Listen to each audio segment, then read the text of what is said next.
একেবারে খেলা চলাকালীন খেলোয়াড়কে মাঠে ব্ল্যাক ম্যাজিক পর্যন্ত করা, তাহলে সেহের বা ব্ল্যাক ম্যাজিকের বাস্তবতাকে অস্বীকার করার সুযোগ নেই। আর আমাদের জন্য তো এসব প্রমাণের দরকার নেই, আমাদের কাছে তো এটাই যথেষ্ট যে কোরআনে সেহের সম্পর্কে বর্ণনা আছে। সো এটা কার্যকর, এটা বাস্তব, পৃথিবীর কোনো মানুষও বুঝে আসুক বা না আসুক। কেউ যদি কারো ক্ষতি করার জন্য কুফরি বা কালো জাদুর তাবিজ করে, তবে এক্ষেত্রে ভুক্তভোগীর করণীয় কি? আজকাল ঘরে ঘরে এই জিনিসটি হচ্ছে, কেউ কারো ক্ষতি করার জন্য যদি কুফরি করে, ব্ল্যাক ম্যাজিক করে। আজকাল ওই যে বড় বড় ফুটবল এবং ক্রিকেটের বিভিন্ন বড় বড় ইভেন্টগুলোতে, আয়োজনগুলোতেও দেখা যায় যে একেবারে মাঠে পর্যন্ত ব্ল্যাক ম্যাজিক করা হয়। যারা ব্ল্যাক ম্যাজিক নিয়ে এখনো সংশয়ে আছেন, আল্লাহ মাফ করুক, যারা অতিবিজ্ঞান মনস্ক হয়ে আপনার কোরআন বর্ণিত সেহেরের বাস্তবতাকে অস্বীকার করেন, ইমান নিয়ে টানাটানি হওয়ার মতো বিষয়, আল্লাহ মাফ করুন, তাদের জন্য এটা একটা উজ্জ্বল উদাহরণ। হ্যাঁ, পৃথিবীতে এখন এটা ওপেন সিক্রেট, বিভিন্ন মেইন স্ট্রিম গণমাধ্যম, ইন্টারন্যাশনাল মিডিয়াগুলোতেও এটা নিয়ে প্রচুর নিউজ হয় অহরহ। একেবারে খেলা চলাকালীন খেলোয়াড়কে মাঠে ব্ল্যাক ম্যাজিক পর্যন্ত করা, তাহলে সেহের বা ব্ল্যাক ম্যাজিকের বাস্তবতাকে অস্বীকার করার সুযোগ নেই। আর আমাদের জন্য তো এসব প্রমাণের দরকার নেই, আমাদের কাছে তো এটাই যথেষ্ট যে কোরআনে সেহের সম্পর্কে বর্ণনা আছে। সো এটা কার্যকর, এটা বাস্তব, পৃথিবীর কোনো মানুষও বুঝে আসুক বা না আসুক, মানুষ সব বুঝে ফেলবে, নট নেসেসারি। বিজ্ঞান সব সমস্যার সমাধান দিতে পারে না, পারবেও না। এই জন্য কেউ যদি কাউকে ব্ল্যাক ম্যাজিক করেছে, কুফরি কালাম করেছে, তাবিজ কবজ করে ক্ষতি করেছে এরকম মনে হয়, তাহলে যিনি এরকম ভুক্তভোগী তার করণীয় হবে প্রথম আল্লাহর দিকে রুজু হওয়া, আল্লাহর সাহায্য চাওয়া, আল্লাহর কাছে পানা চাওয়া, আশ্রয় চাওয়া। সেটা কিভাবে করবেন তিনি? প্রথমত এটার জন্য তিনি নিজস্ব আমলগুলো আগে থেকেই করবেন, যাতে করে এরকম কেউ ক্ষতি করতে না পারে। কেউ যদি নিয়মিত সকাল সন্ধ্যার দোয়াগুলো পড়ে, যেগুলোতে রক্ষা কবচ আমল আছে, কেউ যদি নিয়মিত নবী সাল্লাল্লাহু সাল্লামের বাতানো শেখানো সুন্নাহগুলোকে মেনটেন করে দোয়াগুলোকে পড়ে, ইনশাআল্লাহ কোনো ব্ল্যাক ম্যাজিক তাকে ক্ষতি করতে পারবে না। চাঁদের 13, 14, 15 আইয়াম বীজের রোজা, এটা ব্ল্যাক ম্যাজিক থেকে মানুষকে সুরক্ষা দেয়। সূরা বাকারার তেলাওয়াত যদি শুনে, এটা মানুষকে সুরক্ষা দেয়। এরকম বহুবিধ উপায় আছে। আমরা আমাদের আসুন্নাহ ফাউন্ডেশন থেকে একটা ছোট লিফলেট প্রকাশ করেছি এই রুকিয়া প্রসঙ্গে। কেউ যদি নিজেকে সুরক্ষিত রাখতে চায় এই সমস্ত ব্ল্যাক ম্যাজিক, বদনজর ইত্যাদি থেকে, তার জন্য কিছু গাইডলাইন দেওয়া আছে। এটা যে কেউ আমাদের ওয়েবসাইটগুলো থেকে ফ্রি ডাউনলোড করে নিতে পারেন, আর ফাউন্ডেশন থেকে সরাসরি কেউ জোগাড় করতে পারেন। স্কিলের ভাইদের জন্য আমাদের দাওয়ার টিমের ভাইরা এই কাগজটা ফাউন্ডেশন থেকে জোগাড় করে সবাইকে দেওয়ার ব্যবস্থা করবেন ইনশাআল্লাহ। তো এখানে কিছু গাইডলাইন দেওয়া আছে, এটা ফলো করতে পারেন। আর যদি আপনি ইফেক্টেড হয়েই যান, কেউ আপনাকে ক্ষতি করে ফেলেছে, তাইলে আপনি রুকিয়া করবেন। রুকিয়া মানে ঝাড়ফুঁক। কোরআনে কারিমের সিলেক্টিভ আয়াত পড়ে ফু দিবেন নিজের শরীরে, পানিতে, খাদ্যে, পানীয়তে, এবং নিয়ত করে ওই আয়াতগুলো পড়বেন, আল্লাহর কাছে দোয়া করবেন, আল্লাহ তাআলা হেফাজত করবেন। কোরআনের কেউ যদি জীবন্ত মুআজিজা এবং অলৌকিকত্ব দেখতে চায়, রুকিয়ার চাইতে বড় অলৌকিকত্ব আর দুনিয়াতে আরেকটা খুঁজে পাওয়া কঠিন। এক আল্লাহর বান্দা, আমার পরিচিত, নাম বললে আপনারা অনেকেই চিনবেন, অনেক সুপ্রসিদ্ধ এখন একজন লেখক।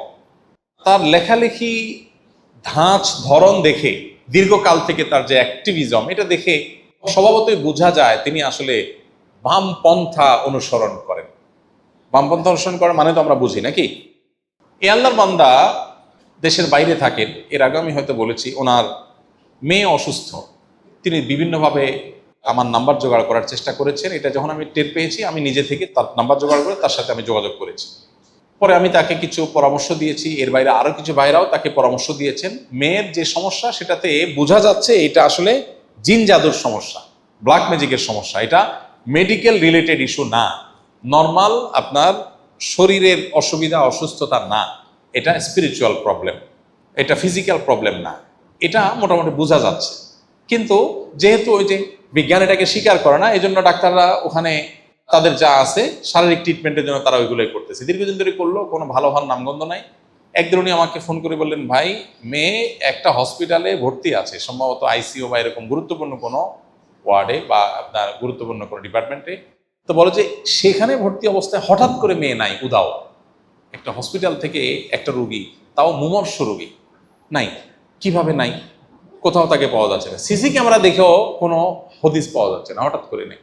পুলিশ, সে উন্নত দেশ, সেসব দেশে মানুষ যদি একটা শুয়ে বের করা সম্ভব হয়, এত উন্নত টেকনোলজি, সব এআই ক্যামেরার অধীনে, পুলিশ সাথে সাথে ইনভেস্টিগেশন চালাচ্ছে, পুলিশও কোনো হদিস বাইর করতে পারে না।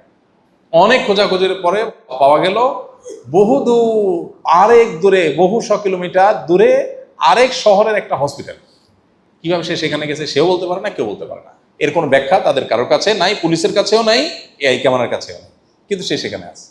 এরকম আরো অনেকগুলো ঘটনা আমাকে বললেন যে ভাই এগুলো ঘটেছে। এটা কয়দিন আগে ঘটনা, 1-2 মাস আগের ঘটনা। সর্বশেষ তিনি কয়দিন আগে আমি বলেছি আপনি রুকিয়া করে যান, কোরআনের তেলাওয়াত, রাকিদের সাথে যোগাযোগ করায় দাও। আলহামদুলিল্লাহ তিনি করেছেন, মেডিকেল ট্রিটমেন্টও চলেছে। আলহামদুলিল্লাহ তিনি আমাকে যে কয়েকদিন আগে মেসেজ দিলেন, ভাই দেশে আসতেছি, আমার মেয়েটা এখন পুরোপুরি সুস্থ এবং পড়াশোনা করছে আলহামদুলিল্লাহ। কোরআনের অলৌকিকত্ব যদি কেউ দেখতে চায়, রুকিয়ার চাইতে কাছাকাছি কোরআনের অলৌকিকত্ব দেখার আরেকটা আইটেম পাওয়া কঠিন। তো এই জন্য কেউ যদি আপনাকে ব্ল্যাক ম্যাজিক করেছে, তাবিজ করেছে, ক্ষতি করেছে এরকম মনে হয়, তাহলে আপনার কাজ হলো রুকিয়া করা। রাকি দিয়ে রুকিয়া করা যায়, কিন্তু ভালো হয় সেলফ রুকিয়া, নিজের রুকিয়া নিজে করবেন। আপনি বলবেন আমি কিভাবে করব? রাকিদেরকে বলবেন ভাই কি কি আয়াত পড়ে ফু দেন, ওই আয়াতগুলো আমাকে জানায় দেন, ওই লিস্ট অনুযায়ী দেখে দেখে আপনি পড়ে ফু দেন, ব্যাস দ্যাটস ইট। এটা রাকির মুখের আলাদা কোনো কারামতি নেই। কারামতি হলো কোরআনের, মজেজা হলো কিসের? কোরআনের। সো আমরা অনেকে এখানে ভুল ধারণার মধ্যে আছি, আমরা মনে করি না রাকিদেরকে দিয়েই রুকিয়া করাইতে হবে। হ্যাঁ এটা ঠিক, রুকিয়াতে অনেক লম্বা কেরাত, লম্বা পড়তে হয়, সবাই সেটা পারে না, সেক্ষেত্রে রাকির সাপোর্ট নেওয়া যায়, কোনো অসুবিধা নেই।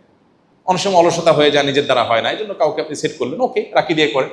কিন্তু রাকির মধ্যে কে ভেজাল, কে ভেজাল না, কে টাকার জন্য, কে ধান্দার জন্য, কে ফাঁকি দেয়, কে ফাঁকি দেয় না, আপনার সন্দেহ কনফিউশন আছে। আমরাও ব্যক্তিগতভাবে কাউকে সচরাচর অফিসিয়াল আমরা রেকমেন্ড করি না। এক্ষেত্রে সমাধান হলো নিজের রুকিয়া নিজে করা। আমার পরিচিত এরকম ভাই ব্রাদার আছে আলহামদুলিল্লাহ। আমাদের ইন্ডিয়ান নাহিদ ভাইয়ের কথা আমি বিভিন্ন সময় বলেছি যে ওনার বাসায় জিনের উপদ্রব বাচ্চাদের মধ্যে এমন এমন ডিস্টার্ব, শুনলো অবাক করার মতো। নাহিদ ভাইকে আমরা সবাই চিনি, আমাদের এই যে এখানকার এই বিল্ডিং এর স্ট্রাকচারাল ইঞ্জিনিয়ার উনি, আপনারা অনেকেই চিনেন। তো নাহিদ ভাই বলতেছিলেন যে কোভিড-19 সময় বলতেছিলেন, বলেন যে ভাবির কথা বলেন যে কোমড়া কেটে ফালি করে রাখছে, এক পাশে একটা আরেকটা কাটতেছে, কাটার পরে দেখে যে এটা নাই। নাহিদ ভাই এখনো বেঁচে আছে, জিজ্ঞাসা করতে পারে। আমাদের এই বিল্ডিং এর স্ট্রাকচার ইঞ্জিনিয়ার এখানে আসেন প্রায়, উনি বুয়েট পড়ুয়া ইঞ্জিনিয়ার, ওনার ওয়াইফ ভাবিও বুয়েট পড়ুয়া ইঞ্জিনিয়ার। তার ঘরে এই ঘটনা, বলে যে ডিম রাখা আছে ফ্রিজে, হঠাৎ করে দেখি ঘরের মাঝখানে মেজের মধ্যে ঠাপ করে পড়ছে। ওনার বাসা আমি গেছি একবার, বাসার ওই যে বারান্দার ওখানে ফুলের টবে ফুল গাছে ফুল ধরে আছে, বলে যে ফুল ছিঁড়ে নিচে ফেলা দিছে, বাচ্চারা দিছি মায়ের, ফুল ছিঁড়ছস কেন? পরে দেখি পরের দিনে একই অবস্থা, বাচ্চা উদ্ধার কাছেও যায় না। আচ্ছা, এরপর আমি ওনাকে একজন রাকির কথা বললাম, ভাই এই রাকি, উনি বলছেন না রাকির থেকে আমি হেল্প নেবো কেন, আমি কোরআন পড়তে জানি, আমি রাকিরে ডাকে আনছে বাসা এনে, বলছেন ভাই কি কি আয়াত পড়বেন আমাকে লিস্ট দিয়ে আপনি চলে যান। এরপর উনি নিজে রুকিয়া করছেন, পরিপূর্ণ সুস্থ আলহামদুলিল্লাহ। ভাইরা আমার, এই জন্য যদি কেউ এরকম আক্রান্ত হন নিজে রুকিয়া করবেন। এখন মুশকিল হলো আমরা আজকাল সবকিছু টাকা দিয়ে করতে চাই, আর রাকিরে 10,000 টাকা দিয়ে দিই, ভাই তুমি রুকিয়া করে চলে যাও, তো আমার কোরআন পড়ার টাইম নেই। আল্লাহর ঠেকা পড়ে না এই লোককে সেবা দেওয়া, আল্লাহর ঠেকা পড়ে নাই যে আল্লাহর কালাম দিয়ে আপনাকে অলৌকিকত্ব দিয়ে আল্লাহ আপনাকে সেবা করাবেন, আল্লাহ ঠেকা পড়ে নাই। এতটুকু চেষ্টা করতে হবে। এখন আমরা দুনিয়াটা সব ওই ট্যাবলেটের মধ্যে নিয়ে আসছি, দুনিয়া সব কিছু নিয়ে আসছি ট্যাবলেটের মধ্যে, খাওয়াই দাও শেষ। দিন এত সহজ না, একটু স্ট্রাগল করতে হয়। প্রকৃতিগত সিস্টেমটাতে একটু স্ট্রাগল করতে হয়, আর এই আর্টিফিশিয়াল সিস্টেমে স্ট্রাগল করতে হয় না। সবকিছু দেখবেন দেনান দেন হয়ে যাচ্ছে, ওই যে দাজ্জালের মতো। দাজ্জালে সবকিছু নগদ, আমার প্রতি ইমান আনো, এই যে নগদ জান্নাত পেয়ে যাবো। আল্লাহ প্রতি ইমান আনলে আল্লাহ কিন্তু নগদ জান্নাত দিবেন। আল্লাহ বলবে তুমি ইমান আনছো যে, পরীক্ষা দাও 60 বছর 70 বছর, তারপরে জান্নাত। তাহলে দাজ্জালের সিস্টেম আর আল্লাহ সিস্টেম বেশ কম আছে না নাই? দাজ্জালের প্রতি ইমান আনবেন, সাথে সাথে তার হাতে নগদ জান্নাত, সেগুলো জান্নাতে ঢুকে আসলে জাহান্নাম। ওইটা আসলে কি? জাহান্নাম। এই জন্য ভাই নগদ কাজ করবে, একদম গুলি মতো কাজ করবে, আপনি ট্যাবলেট খাইলে মানুষ অসুখ ভালো হয়ে গেল, এটা ন্যাচারাল সিস্টেম না। ন্যাচারাল সিস্টেম হলো আস্তে আস্তে আস্তে আস্তে অটোমেটিক একটা সময় ভালো হবে। তারপরও কোরআনে কারিমের অলৌকিকত্ব কখনো কখনো দেখা যায় তৎক্ষণাৎ কাজ করে। তাহলে যিনি আক্রান্ত হয়েছেন তিনি নিজে রুকিয়া করবেন বা রাকিদের শরণাপন্ন হবেন, ইনশাআল্লাহ তাআলা তাকে শেফা দান করবেন, সেটা শুধু কারো পরামর্শ নেবেন। আস-সুন্নাহ ফাউন্ডেশন, উম্মার স্বার্থে সুন্নাহর সাথে।